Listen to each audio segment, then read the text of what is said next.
Hi everybody, I'm Mrs. K from the Arcadia Public Library. Welcome to our Dinosaur StoryCraft video. Today I'm going to read you two stories, and then at the end of the video I'll show you how to put together a dinosaur craft. Our stories are Stegothesaurus, written by Bridget Hios, and Tyrannosaurus Drip by Julia Donaldson. So let's go ahead and start with Stegothesaurus, written by Bridget Hios, illustrated by T.L. Macbeth, and I'm reading with permission today from Macmillan Publishers. Once upon a time, there were 3 dinosaurs. A Stegosaurus, he says hi. Another Stegosaurus, he says hi too. And Stegothesaurus, and he says, hello, greetings, salutations. He was a little different from his brothers. Stegothesaurus knew lots of words and used them to describe everything he saw, like the clouds, for example. Fluffy, fleecy, feathery. As the dinosaurs trekked across the desert looking for something to eat, a mountain appeared in the distance. Big, said the first Stegosaurus. Big, said the second Stegosaurus. Gargantuan, gigantic, Goliath, said Stegothesaurus. He has a lot of different words to describe it, doesn't he? Well, the sun rose. Hot, said the first Stegosaurus. Hot, said the second Stegosaurus. But Stegothesaurus says blazing, blistering, broiling. At long last, the brothers found some shrubs to eat. Yummy, said the first Stegosaurus. Yummy, said the second Stegosaurus. But Stegothesaurus says savory, succulent, scrumptious. He has some really good words to describe it, huh? Satisfied and sleepy, the 3 dinosaurs decided to take a rest. Little did they know, an allosaur was lurking nearby. Uh-oh. Suddenly, it bounded out from the grove of trees. Ah, scary, said the first Stegosaurus. Scary, said the second Stegosaurus, and both ran away. They look really frightened, don't they? But Stegothesaurus was too busy thinking of all the words that describe the Allosaurus. Frightening, formidable, fearsome. The Allosaurus opened its mouth, baring its teeth, which Stegothesaurus couldn't help but notice were pointy, piercing, and peaked. But rather than chomping down on Stegothesaurus, the Allosaurus looked at him and said, hulking, hefty, humongous. As it turned out, she wasn't an Allosaurus after all. She was an Allothesaurus. The 2 Dinothesauruses passed the day describing all that they saw. She sees the bug and she says, flit, flutter, fly. And he says, dip, dart, dive. Slink, slither, slide, they say about the snake. They're very descriptive, aren't they? After a day of adventure, it was dinner time.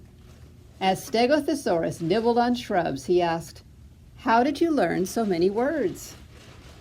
Well, the Allothesaurus answered, one day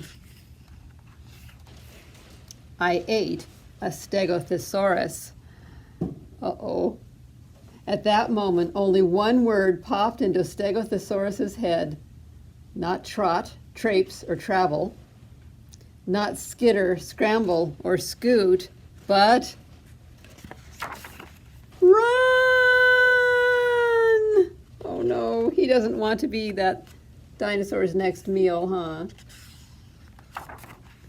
And he ran and ran until he caught up with his brothers. There they are. Who were very relieved to see him. "Hug," said the first. "Hug," said the second. "Snuggle, cuddle, squeeze," said Stegothesaurus. And this is the finale, the conclusion, the closing, or just the end. Isn't that a fun story? This is Tyrannosaurus Drip, written by Julia Donaldson and illustrated by David Roberts. I'm reading this book today with permission from Macmillan Publishers. In a prehistoric river, in a prehistoric swamp, lived a herd of duck-billed dinosaurs who liked to stand and chomp. And they hooted, "Up with rivers!" And they hooted, "Up with reeds!" And they hooted, "Up with bellyfuls of juicy water weeds!" Now across the rushy river, on a hill the other side, lived a mean Tyrannosaurus with his grim and grisly bride. And they shouted, "Up with hunting!" And they shouted, "Up with war!" And they shouted, "Up with bellyfuls of duck-billed dinosaur!" But the two Tyrannosauruses, so grisly, mean, and grim, couldn't catch the duck-billed dinosaurs because they couldn't swim. And they muttered, "Down with water!" And they muttered, "Down with wet!" And they muttered, "What a shame that bridges aren't invented yet!" Now a little Compsognathus, but for short we'll call her Comp, found a duckbill egg and stole it from a nest beside the swamp. And she swam with it and ran with it and murmured, "Clever me!" And "Won't the baby Comps be thrilled with duckbill egg for..." Uh-oh. Tea! She dropped the egg in terror and went running for her life from the mean Tyrannosaurus and his grim and grisly wife. And the duckbill egg went rolling, and at last it came to rest in, of all unlikely places, the Tyrannosaurus Nest. Now the mother T had great big jaws and great enormous legs, but her brain was rather little, and she couldn't count her eggs. And she sang, "Hatch out, my terrors, with your scaly little tails, and your spiky little toothies, and your scary little nails." Out hatched babies 1 and 2, as perfect as could be, but Mother T was horrified by baby number 3. And she grumbled, "He looks weedy." And she grumbled, "He looks weak." And she grumbled, "What long arms! And his mouth is like a beak." "He just needs feeding up," said Dad. And he gave the babe some meat. The first 2 gulped and guzzled, but the third refused to eat. And he said, "I'm really sorry." And he said, "I simply can't." And he said, "This meat looks horrible. I'd rather eat a plant." "A plant?" yelled Mom in horror, and Dad said, "Get a grip." His sisters found a name for him, Tyrannosaurus Drip. And they shouted, "Up with hunting!" And they shouted, "Up with war!" And they shouted, "Up with bellyfuls of duck-billed dinosaur!" Poor Tyrannosaurus Drip tried hard to sing along, but the others yelled, "You silly Drip, you've got the words all wrong." For he hooted, "Down with hunting," and he hooted, "Down with war," and he hooted, "Down with bellyfuls of duck-billed dinosaur." Drip's sisters grew big enough to hunt with Dad and Mom, but they turned on Drip and told him, "You're not fierce enough to come." And he cried, "They've gone without me." And he cried, "Alack-a-day." And he cried, "This doesn't feel like home. I'm going to run away." So he ran off to the river, where he saw a lovely sight. He heard a herd of duck-billed dinosaurs all hooting with delight. And they hooted, "Up with rivers!" And they hooted, "Up with reeds!" And they hooted, "Up with bellyfuls of juicy water weeds!" And he stood there on the bank. A sudden urge took hold of him, and he jumped into the water and discovered he could swim. And the duckbills came to greet him by the rushy river's edge, and they hooted, "Nice to see you!" And they hooted, "Have some veg!" And Drip, who was delighted that they hadn't run away, ate bellyfuls of water weeds and played with them all day. Then he gazed into the river and he asked them, "Who, oh who, is that creature in the water?" And they laughed and said, "It's you!" That night the lightning crackled and a storm blew down a tree, and it fell across the river, and the T's cried out, "Yippee!" And they shouted, "Up with hunting!" And they shouted, "Up with war!" And they shouted, "Up with bellyfuls of duck-billed dinosaur!" Drip's sisters stepped onto the bridge, but then began to frown, for there in front of them stood Drip, who yelled, "Look out! Look down!" And they looked into the water, and they each let out a yelp. And one cried, "Water monsters!" And the other one cried, "Help!" Their mother scolded, "Nonsense!" And she joined them on the tree. Then she looked in the water and exclaimed, "Good gracious me!" The three of them stood trembling, and Dad said, "Get a grip! You're all of you as drippy as Tyrannosaurus Drip." He strode onto the bridge and scoffed, "I bet there's nothing there." Then he looked into the water, and he jumped into the air. He scared himself, huh? His reflection in the water was scary. And how the duckbills hooted when he landed with a crash, and the tree bridge broke, and 4 Tyrannosauruses went splash. And spluttering and clinging to the branches of the tree, they went whooshing down a waterfall and all the way to sea. He's saying, "Goodbye, guys. Don't come back anytime soon." And the duckbills hooted happily. They hooted, "Hip, hip, hip, hooray!" for the heroic, one and only duck-billed Drip. He's a hero. The end. Okay, if you stop by the library to pick up a free Dinosaur StoryCraft craft packet, you should have the materials for a dinosaur craft, and I'd like to show you how to put together that craft now. But before I do, I'd like to send out a big heartfelt thank you to Elia Garrison from conservamome.com for allowing the library to use her craft. I've linked to her website below this video, and there are also instructions there for how to do the craft, so check it out. Let's go ahead and get started with the instructions for our craft. Okay, in your craft packet you should have 2 things, a dinosaur pattern printed on white cardstock and 1 small cardboard tube.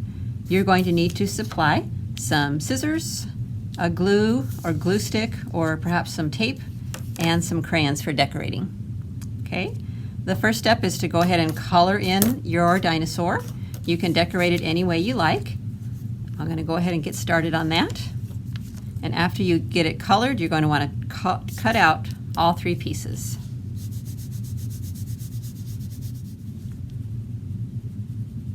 Just about finished coloring now.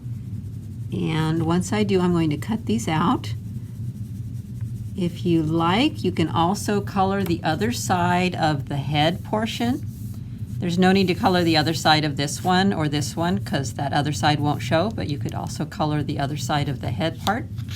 It might be easier to do it once you've already cut it out though, so let's do that.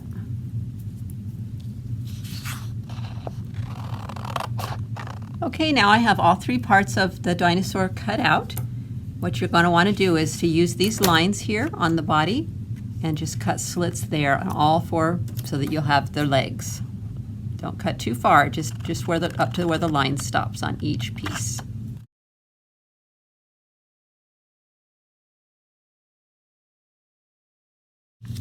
After you've got them cut, fold up your feet like this so that they're nice and creased, and then turn it over and just kind of fold them back the other way. And do the same thing on the other side. Fold them up and just back, just so that they're nice and creased. Okay. You're also going to want to use the little dotted line here for a line pattern for where you're going to need to cut for the head. Okay. Don't cut too far again, just to where the line stops. Also, don't forget to draw a face on your dinosaur. I'm going to give my dinosaur a little eye and a little smile. And if you like, you could also color in the other side and do the same thing on the other side. Okay, the next step is to glue the body onto the cardboard tube. So as you can see, it should just fit. You're going to glue just the middle part, this part, and do not glue the feet, okay, because those you're going to want to use so that your dinosaur can stand up.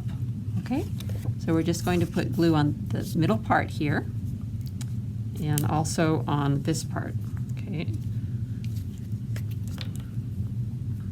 so here, here, and here.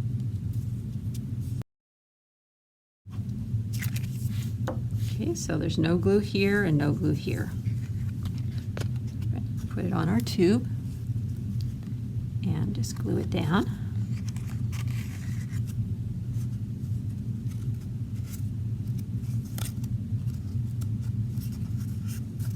Okay, as you can see, the feet are going to help it to stand up. Okay.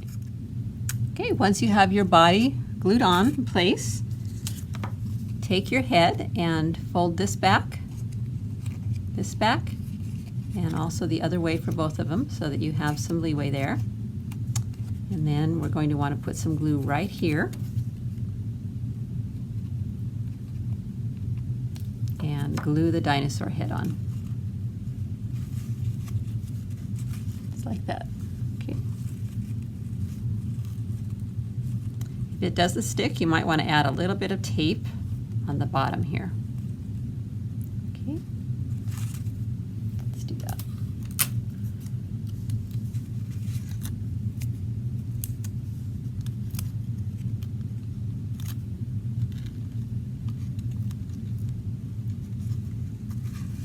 And the last step is to put your tail on. So you could either tape it or glue it. I think I'll put a little bit of tail just on a little bit of glue just on the end. You don't need to glue the whole thing, just on the end. And glue your tail on. And again, if that doesn't stick well with the glue, you can use some tape.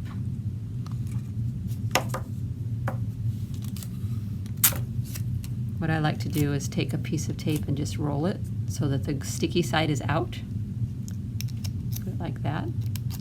You could put that underneath just for a little bit of reinforcement there.